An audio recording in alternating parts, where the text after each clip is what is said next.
Bonjour, aujourd'hui je vous propose Miroir de nos peines de Pierre Lemaitre.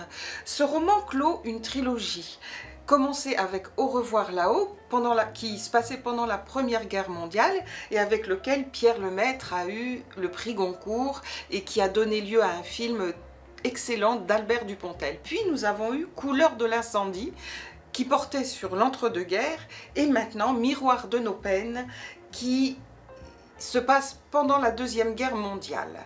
Alors c'est un roman que je qualifierais de magistral. Inutile d'avoir lu les deux premiers opus pour entrer dans cette histoire-là, même si on retrouve des personnages des deux autres livres, on s'y retrouve tout à fait dans le dernier sans les avoir lus. Pour autant, à peine entre-t-on dans ce livre qu'on se retrouve dans l'univers si particulier de Pierre Lemaitre, avec des personnages hauts en couleur, très dessinés, des scènes hallucinantes. Le livre d'ailleurs commence avec une scène choc, une femme court dans les rues de Paris, totalement nue. Alors pourquoi? Eh bien, il faut lire le livre pour le savoir. Très vite ensuite, on se retrouve sur la ligne Maginot, et c'est la drôle de guerre avec les soldats, et notamment Gabriel et Raoul, deux personnages qui vont un peu être les personnages principaux du livre, avec Louise dont on a parlé tout à l'heure.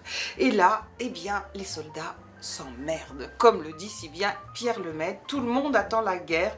À Paris, la vie se passe quasiment comme d'habitude, chacun avec ses problèmes, Louise qui a les siens et qui cherche à découvrir des choses sur sa vie passée. Et puis ça s'étire comme ça avec de la désinformation. Voilà, on se dit un roman, le troisième roman de Pierre Lemaitre, il est très bien. Et puis voilà que tout d'un coup, on passe dans une autre dimension. Le roman gagne énormément de force. Mai 1940, juin 1940, les Allemands entrent par la Belgique en France, Sedan, et tout le monde crève de peur. Les gens du nord, de l'est de Paris s'enfuient et c'est l'exode. Et le roman est très ancré sur cette période et Pierre Lemaitre réussit à nous faire sentir, vivre, ce qu'ont pu vivre les personnes pendant cet exode. Ils sont effarés, c'est le sauve qui peut, chacun pour sa peau, ils vivent la mort et puis de temps en temps des actes de solidarité. Rarement, mais tout de même. Tout cela est très documenté, ce qui permet aussi à Pierre Lemaitre de créer en revanche une fiction tout à fait hallucinante sur base d'un réel totalement fou. C'est vraiment la grande force du livre. La fiction est bien présente avec notamment la fin qui est onirique, qui est très intéressante et qui est très belle.